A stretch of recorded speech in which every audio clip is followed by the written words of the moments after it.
Well, if you've been following the news and the battle we've been losing and the battle we've been winning, and we're going through, the idea was to get into Germany, march on to Berlin. And so everyone was concentrated on landing in France. All troops, everything was going that direction. The vehicles and other things were lined up all over the countryside in England to be to southern England to go across the channel. When we were crossing the Atlantic, the troop ship it was usually in the middle of a convoy, about 20 or 30 ships, going at the slowest rate of the slowest ship. And our engine, we're in the middle and we're protected by a destroyer motor goosing us. And our engine broke down one night and we were left stranded in the middle of the Atlantic. And the submarines were still raising hell.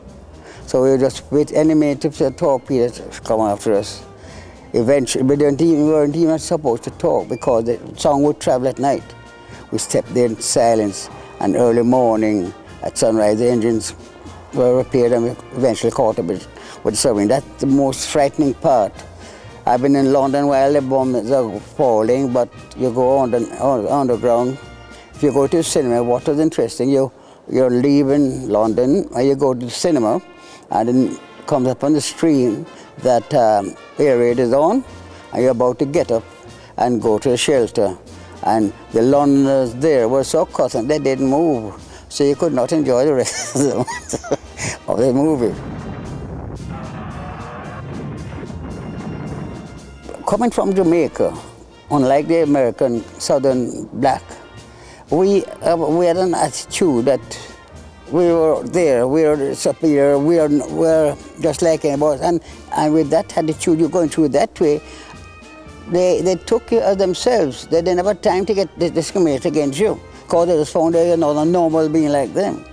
And very few brushes, I never had any really embarrassing where color was concerned. I came back in '49, you see, and it was not until '63 we got independence in 1962.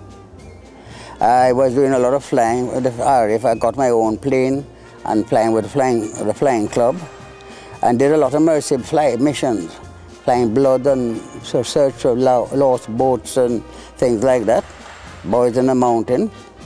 And so my flying activities were well known, and my military background time in the RAF. So the brigadier asked me, they were going to give us 4 aircraft, Cessnas, and would I come and take command and start the air wing. So I was gladly jumped into it. It was about 1958. Independence was in the air. The Royal Air Forces Association used to meet once a month, either at YMC down in Hanover Street. Then eventually we met at the southern tip of this airstrip here, from Vineyard Road End, by an old caravan. And the fellas would come from, a lot of fellas would come from the Boxside County Maneuver to join our wing, to visit our meeting night. And we wish we could have our very own club. Well, there's a club in London by Lord Norfield Centre, which all Commonwealth troops went, and everything, meals and drinks were very, very cheap, in the middle of Piccadilly Square.